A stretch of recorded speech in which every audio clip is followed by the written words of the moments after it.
Welcome to News in Context. I'm Gina Valeria. In this episode, we discuss domestic violence, an issue that affects 1/3 of women and teen girls in the U.S. And as the COVID-19 pandemic has led to widespread sheltering in place, the situation has only gotten worse. Many domestic violence advocates are calling attention to the fact that this, too, is an epidemic, and we need to do more to prevent it.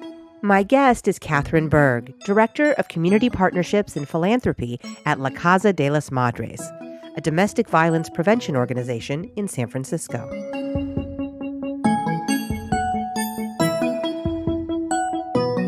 The pandemic situation, and what I mean by that is the COVID-19 pandemic situation, and how that has affected the landscape for domestic violence. It has been transformational for the way we reach survivors, for the way that survivors are able to access our support, as well as for the kinds of dangers and risks that are facing survivors in their own homes.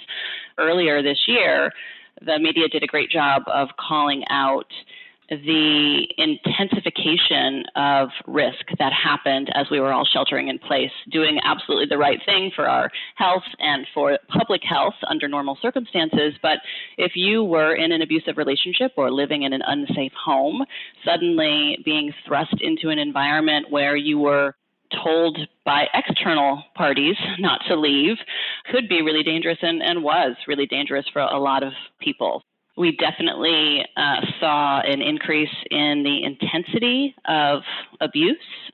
We saw not an increase in calls to our hotline necessarily, although they did kind of spike back up, and we experienced a 300% increase in texts to our messaging line. The way that you would normally reach out and get help, those ways were closed. The ways that people would normally get support were closed. And the way that you would normally exit a situation that was heating up, where you felt an intensification and might normally go for a walk or send the kids to the neighbor's house because things were getting heated and you were recognizing the signs of, an abusive situation that was going to be more problematic than what you were typically managing on a daily basis. Those kind of coping mechanisms were no longer available, and the results were awful. I'm so sorry to hear that. And so how did La Casa respond to this shift? Well, we kept operating 24/7 throughout all of the changes that happened. So, we operate in a kind of a crisis environment on a regular basis. And luckily that really equipped our staff and volunteers to step up and be ready, knowing that in times of crisis, things can get more complicated in people's personal lives, and those additional stressors intensify violence at home. So we, of course, sheltered in place, as everyone else did for a while. Our drop-in center closed to in-person services, but we were reaching out to everybody by phone. We were answering our hotlines live 24 hours a day. Our emergency shelter, which typically houses 35 women and children and was full as shelter in place went into effect. There were some folks who decided to go back to their former living situations. There was a lot of uncertainty and fear, but our shelter stayed operational, and we shifted really quickly into a pod-based model. We have long worked with the local Department of Public Health here very closely, and we're immediately collaborating with them to determine how we could keep people safe inside of the shelter and make clear to folks who needed to come into shelter that this was going to be a safe place for them, even in the midst of a pandemic. Yeah, that was one of the biggest questions that I had, because if you're in a shelter situation, then there's probably a little bit more connecting with individuals at close quarters than in other situations. And yet this type of service is so critical. And as you've been saying, even more critical during this past year. You went to a pod-based model. You worked with the city. What were some other ways that you were able to keep people safe who needed this service and balance the need to provide this service with the requirements of pandemic living? Yeah, and with the requirements to keep our staff and volunteers safe as well, right? I mean, this is, you're balancing things on both ends. We instituted really aggressive cleaning and disinfecting protocols. I mean, we have a facility that's unique under normal circumstances because when folks come into our domestic violence shelter, they have their own room. So we did not have to manage the communal sleeping spaces like some other shelters did. What we did to transition into a pod model was identify the bathrooms we have and then assign a bathroom to a bedroom. So we could have one bedroom and one bathroom, and that's our pod. We then kind of adjusted the way that everything else happened. Services shifted dramatically. Of course, we had to pause all group services. Everything was socially distanced. There's decals all over the floor of the shelter facility itself, making sure that people understand how far 6 feet is. We mandated that folks wore masks and did not encounter any issues to that initially, which was great.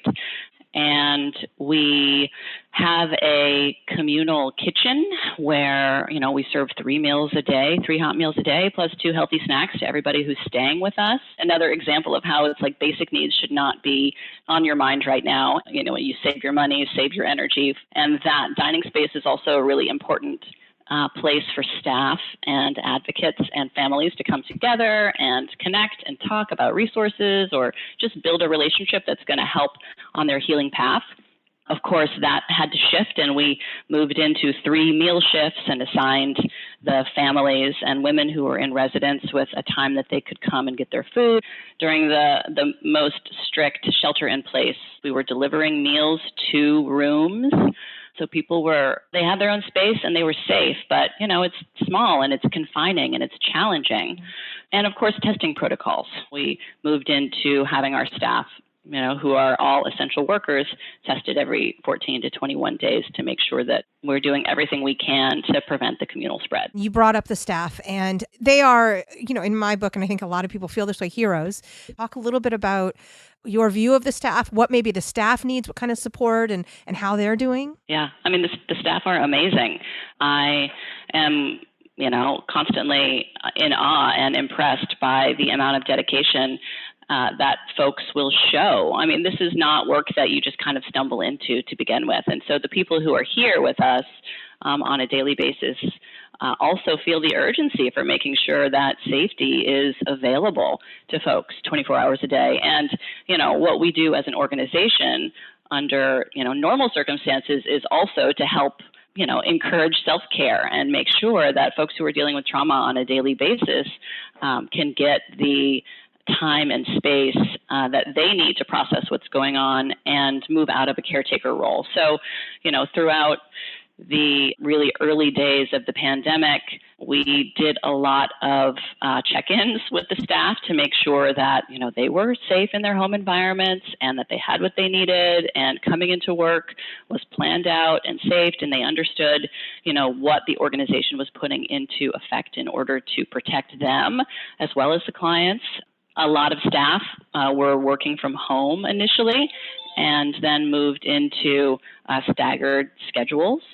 So, I think the staff felt really supported. And of course, we also added in some hero pay to try to do what we could to make sure that people felt really supported and recognized. People were not working their full 40-hour shifts and were receiving full 40-hour pay. So as an organization, we were super happy and grateful that we have the community support to do that. We have a lot of private funding. Half of our operating funds are raised privately each year, which really gives us the flexibility to make decisions like that, which are in the best interest of our mission and our staff and our clients. You brought up the funding support, and it's really wonderful to hear that there is such a private community of funders that is supporting the Casa, because my next question was kind of about that, about domestic violence is by its very nature behind closed doors. And a lot of the attitudes toward it are still, I think, oh, well, that's happening over there. Just, I don't know what to do about it, so I'm just going to walk on. Or, like the idea of I'm not sure how to handle that. And then I was also thinking, Arnold Schwarzenegger did a video a couple of weeks ago, and in the video, he referenced when he was growing up. And at that time, there were a lot of Austrian fathers, men who had been on one side or the other during World War II. And a lot of them had a lot of guilt, and they took that out by, there was domestic violence in a lot of homes. And so he basically said, my dad was doing it, but so were all the other people on the streets. So He said it was painful, but it's what it was. Correct me if I'm wrong, but I feel like that attitude still exists in some senses. And I've also heard a lot of language in the past year of this is also a pandemic. We need to face this and talk about it in those terms. So I'm wondering if you can help me grapple with that and trying to bring something that's been that's over there into the open so we can really deal with it. Yeah, I mean, I think that's the core of our transformational work right there. I mean, I agree with you. Those attitudes are still prevalent, less so than they used to be. When La Casa was founded in 1976, I mean, domestic violence wasn't even a thing, right? We might be talking about wife battering or wife beating. The vocabulary and the way that we thought about being in an intimate relationship and what those rights and responsibilities looked like was very different. We have made social and cultural shifts in recognizing that gender is not binary and is not determinative. And I think that that's really important, really recognizing that there is still a toxic masculinity, and it's not always just held by men. We have, made some progress in really being able to separate out sex and gender and recognize, in relationships that are abusive, 85% of the victims are women, but 15% are men, and domestic violence occurs in same-sex and heterosexual relationships at the same rates. This is about power and control. It's not about size or gender, but it is a gendered crime. So there's an important distinction there. And as you pointed out, it's an epidemic. It affects 1 out of every 3 American women across their lifetime. 1 out of 3. 1 out of 3.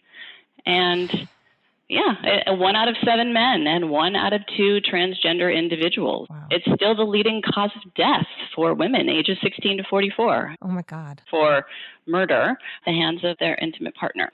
The other important piece, and I think that you brought this up in referencing Arnold Schwarzenegger's video, is that violence is a learned behavior, which is why it can be unlearned. There's an individual responsibility to do that, but there is also a societal responsibility to teach healthy relationship behaviors and expectations. And so that's something that we prioritize here at La Casa, preventing future violence by educating the community about what is domestic violence and how do we redefine the perceptions of its normalcy. It's not normal. It shouldn't be normal to use violence. Thank goodness we have made a presidential administrative change so that we don't have someone who is abusive in our highest office, normalizing terrible behaviors. We do a lot of work in talking with people. Like you're right, the domestic violence thrives in silence. And, we're talking with youth, we're talking with parents, we're talking with adults in corporate settings, in colleges about, what is domestic violence and what is a healthy relationship? What does it mean to have a relationship that's based on mutuality, where both partners' needs are being met and one person's not trying to gain power and control over the other one? How do you engage in that kind of a relationship? And recognizing that no one's perfect. And, bad behaviors are bad behaviors, but domestic violence is a pattern of behavior that someone uses in order to gain and maintain power and control over another individual. It is very purposeful when it is happening. That means that we have to hold people who are using abuse responsible for that, at the same time that we make changes in our cultural expectations. No, I appreciate that. Something that's come up for me is the idea of systems thinking.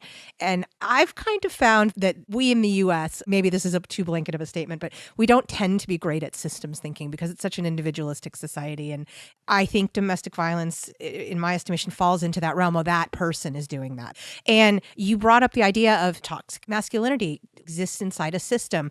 A president, someone who held that office, was reinforcing that system of it's being okay. And I don't care whether you're a Republican or a Democrat. It's not politics at all. That is horrifying. And so I love when you talk about the idea of let's deal with these ideas of toxic masculinity. Let's deal with these ideas of power and control and what it means to have a mutual, and I call my husband my teammate, rather than my husband, because we're a team. And I think the idea of insecurity, it's like trying to figure out how to be secure in your own self. All of this to get at this idea of systems and really pulling this into a place where we can talk about more as part of a system that needs some change. Models are really important, right? And I think we can't underplay how important those influences are. One of the strategies that we advocate for, especially around raising boys and men, into men, but also girls into women, right? You recognize that when you see a model, when you're watching a television show or a movie, that is communicating really clearly to the young person or any person who's sitting there. So, having a conversation about how that makes you feel or what you think about it, like using it as a teaching tool, is really important, because we have to change these systems through the same kind of repetitive reinforcement that have come to dominate our thinking and cultural norms. You're listening to News in Context. I'm Gina Valeria. We're talking with Katharine Berg, Director of Community Partnerships and Philanthropy at Casa de las Madres. The other mindset that I think is really problematic when it comes to power and control and domestic violence is the idea of this scarcity mindset, right? That there's just not enough to go around. And you see that related to vulnerability and how hard it is to be vulnerable, how hard it is to feel like you can give something and that's not going to take anything away from you. It's actually going to create more. And I think when you're in a healthy relationship and you realize that, by being vulnerable, you're seen and you have your needs met, and that fills up your cup twice as much as having forced somebody into doing something that you thought you needed. When you experience that feedback loop, things change, but you have to experience the feedback loop. And so how do we get people there on a societal level? There's a lot of work that needs to be done. What keeps people, let's talk about the people who are experiencing the abuse. What keeps someone rooted in a situation like that? And I mean, certainly inertia, or certainly not knowing where to go, or certainly this is familiar, that's unfamiliar. I mean, all of that. But I would love to hear what we've come to understand about that dynamic. Right. Well, I mean, I think it's really important to start from recognizing that abusers don't start out as abusive, right? The relationship doesn't begin with a punch in the face. That relationship wouldn't continue. The cycle of violence is maintained by denial and fear, and it's built up slowly. The warning signs that you might identify later, early on in a relationship, look like somebody really caring and paying attention. Oh, he wants to know where I am all the time. That's so sweet. Like he doesn't want me wearing that kind of a top. He cares about me and he's paying attention. The behaviors escalate and shift. When someone is in an abusive relationship, you look back and you can see maybe how you got there, but it can be really hard because, the person who's hurting you is also the father of your children, or the person who's hurting you is, the one you've been married to for 20 years, or the one who's supporting you and the one who you love. And you're dependent upon financially. So, when we think about how hard it is to leave an abusive relationship, I like to point people to jobs. Like, were you in a job where you were unhappy and maybe you weren't being treated well, or maybe you weren't recognized in the way that you thought you needed to be? And how hard is it to leave? There are a lot of logistical and tangible elements to think about, right? And then there are also things that you're receiving from that job. Money, recognition, whatever those things are. So when you're thinking about an abusive relationship, it's similar. There are attachments and apologies, and there's connection, and you want to believe that somebody's going to change when you're attached in that way, and they're telling you that they're going to change. In addition to the external factors, maybe you've been taught that it's against your religious beliefs to leave your partner. Culturally, like you just stick it out, or you're there for the kids because you want your kids to have two parents in the house. Maybe you haven't had a job in a long time, or you don't know how you're going to afford rent in San Francisco if you don't have a partner to help you pay for it.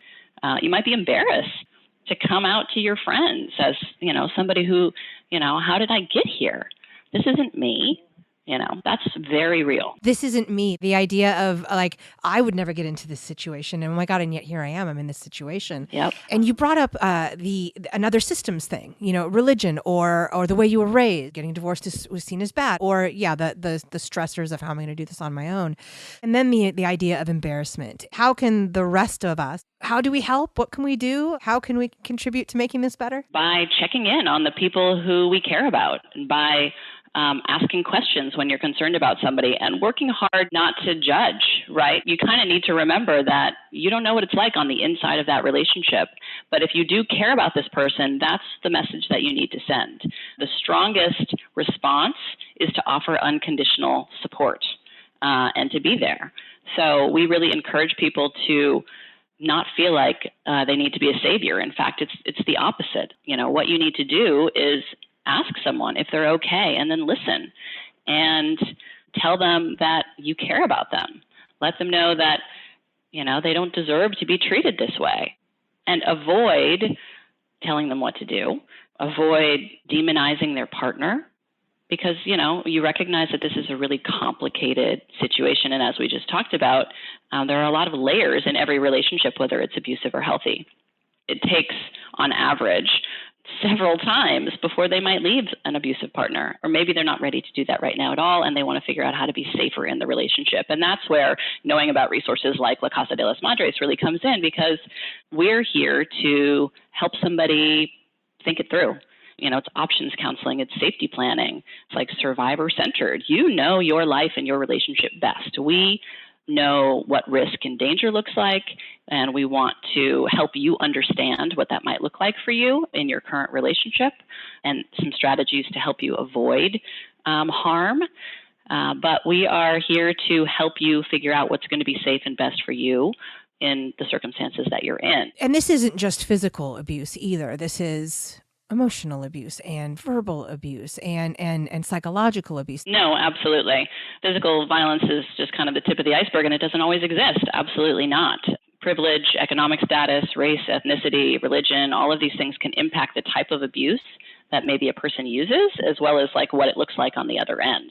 Economic abuse is one of the most prevalent types of abuse. 98% of the survivors we serve talk about the ways that they have been controlled economically, whether that's in not being able to make decisions about how household income is spent, having to turn over all the income that they make, or having someone take out a huge pile of debt in their name that they're responsible for and had no knowledge of or control over. Extreme isolation, again, kind of pulling us back to where we are in COVID-19 right now, where oftentimes one of the key dynamics in an abusive relationship is, creating a dependence on the abuser and the abuser alone, whether that's a psychological, physical, or a financial dependence, right? I'm the only one who cares about you, nobody else. And cutting off those relationships with external folks. That's like an important sign, right? When somebody starts disappearing from other relationships in their life. And a real opportunity for those of us in community with one another to reach out and just check in. Hey, I haven't seen you around very much. How are things? And a good question to ask, so what happens when you guys fight? And, really thinking about, how do you want to be treated in a relationship? Once you open the door, trying to understand what somebody's relationship is like, then you can kind of poke around for some of the clearer signs that there's abuse in the relationship, and then hopefully connect them to a counselor or someone who can help them figure out what to do next. Thank you. What happens when you guys fight, and how would you like to be treated? Those are just two really important opening questions, and I appreciate those are good tools, I think, for people to start with. It's apparent that the pandemic is a really ripe situation for, as you said earlier, this type of situation to intensify, and for control to really be sort of become more absolute or become more intense. When it comes to abused adults or children, what should we be looking for, especially if all we have is I'm seeing you on Zoom or we're having a phone call? Good questions. It's much more challenging to recognize, but you can see injuries, bruises, or somebody covering up with turtlenecks when it's maybe not the season for it. Can also come out in low self-esteem, shifts in behavior, changes in wardrobe.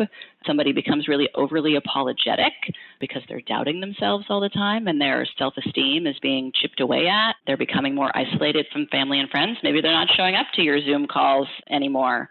And, you want to reach out by phone or by text and try a different strategy in order to reach that person.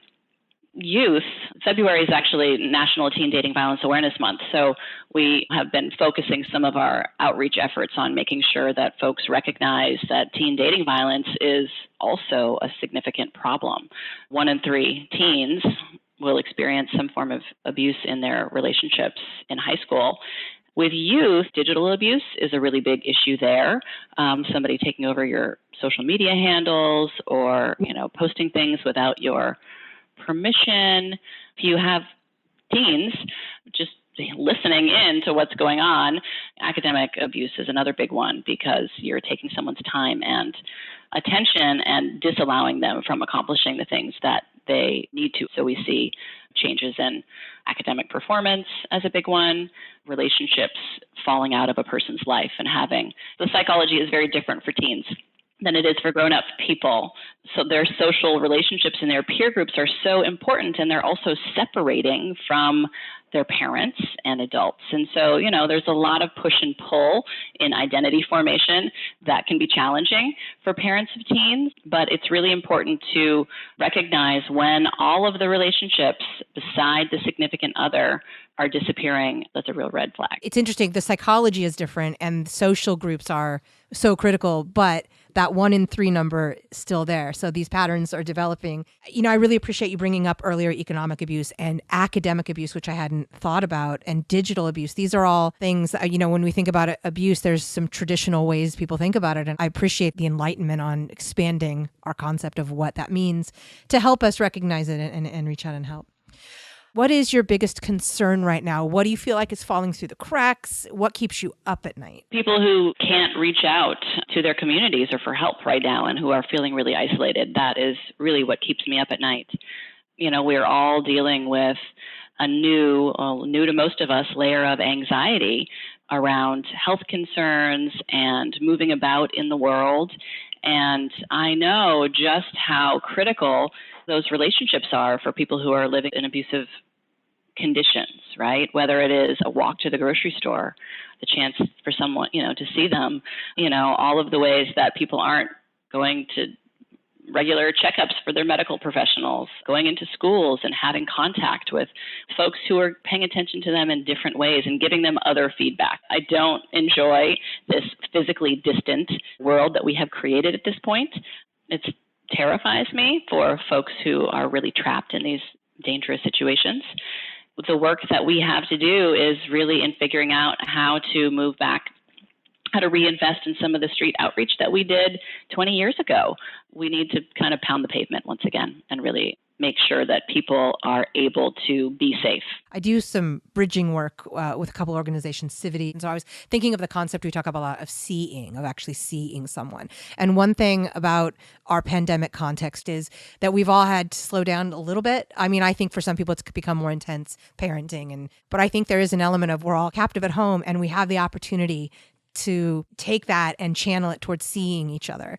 And so maybe that's something we can think about. It's like, well, now that we're here in this context, how can I see better? How can I notice better? How can I look at you better? One strong voice can really save a life. That's a really important concept to take home. And everybody has a role to play in ending abuse. Unconditional support is the very best form of intervention. And seeing, as you're saying, seeing the person in front of you, listening to them and recognizing that we are all part of the systems that we create.